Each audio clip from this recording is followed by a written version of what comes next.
Next thing you want to look at is the stages of conflict.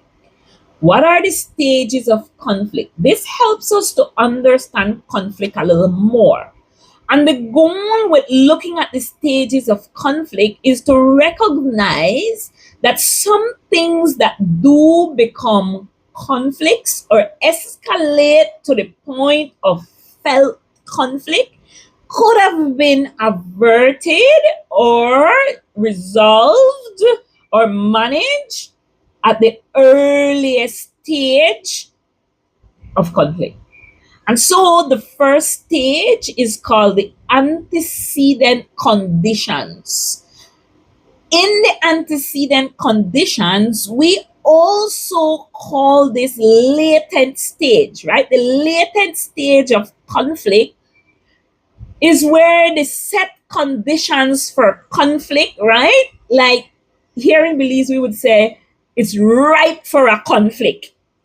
Earlier, you mentioned some of those conditions. We said the lack of resources, the neighbor will park right in front of your gate, knowing fully well you have to access the gate.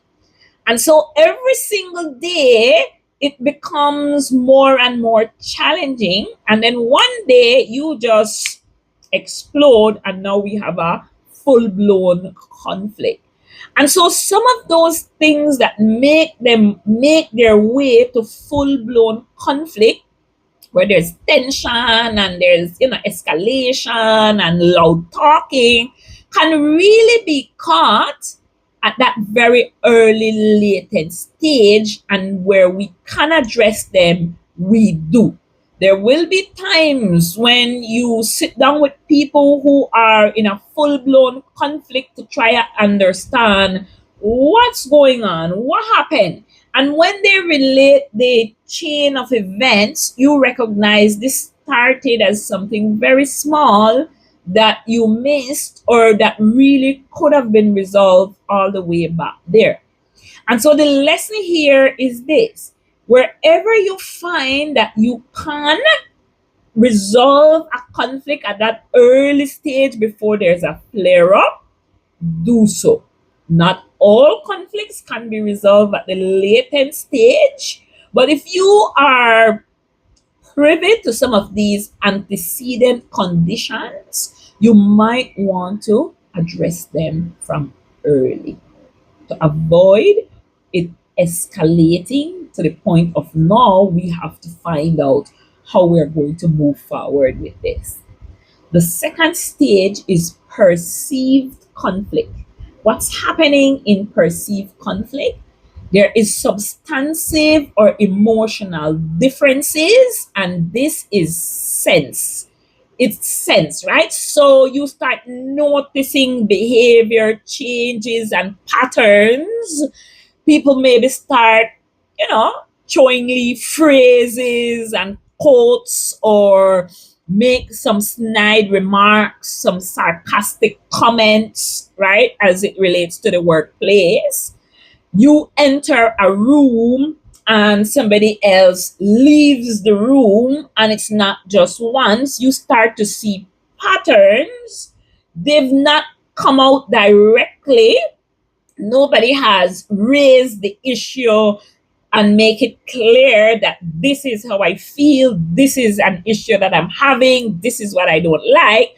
But there are undercurrents, and you perceive that no, this is normal. It doesn't sit right with me, so to speak. And so there is that perception. Emotions are strained. And even if you were to try to maybe address it and you ask, so what's going on? The person might say, nothing, nothing going on at all. Or, oh, you not know, you should know. How you would know? And it's like, I don't know. Right? And so this can go on for a period of time until a conflict emerge. And that's the stage where we call it felt conflict. And in felt conflict, the tension from the perceived conflict that built, the tension creates the motivation to act. You just get sick and tired. you get frustrated with all of what's going on, and you just let somebody have it. And we've seen this so many times. It happens. And then maybe the other person just stay quiet. They didn't expect you to behave that way, but what's happening? The emotions build, the emotion build, the tension is thick, and that one day when you were just not in the mood for foolishness today is when you exploded. Now, this can go several ways. Maybe you exploded, you let somebody have a piece of your mind, you tell them what day it was and who, you know how verbal we can be, right? Verbally, we use a lot of flowers to describe how we feel. And it can be that the other person just looked at you, shake their head, and say, "Man, this was uncalled for. You did not have to believe that way." Or it could go the other way. The person had low emotional intelligence. They were aggressive. They don't have any control of their emotions. And so it becomes a back and forth. It escalates out of control. Maybe somebody say, "You're at work right now, so I can't do nothing. But after work, in the parking lot, we will finish this," right? And these are nice examples. If we look at a lot of what's happening in our society right now with the conflict and the way that they escalate and the actions that people take, when the tension creates the motivation to act because emotions run high, sometimes it's even the perception that led. You didn't even clarify. You feel like somebody had a beef with you and sort of like, "Yeah, well, listen, before this got any further, I deal with this. I want to deal with you." And so we see this happening.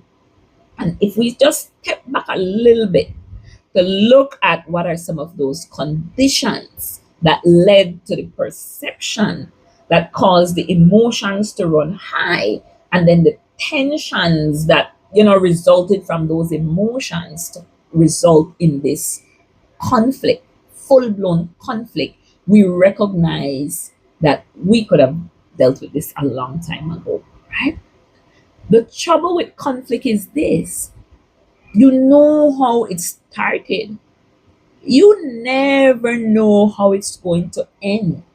We assume the other person is just going to roll over and die, take our verbal abuse or our physical abuse, maybe make just a police report in the case of something on the streets, but you don't know that person's emotional build-up. You don't know their tolerance level. And it's the reason we are seeing so much of this in our streets when it comes to conflict. Now enters the final stage, which is the management of conflict, which we will look at shortly.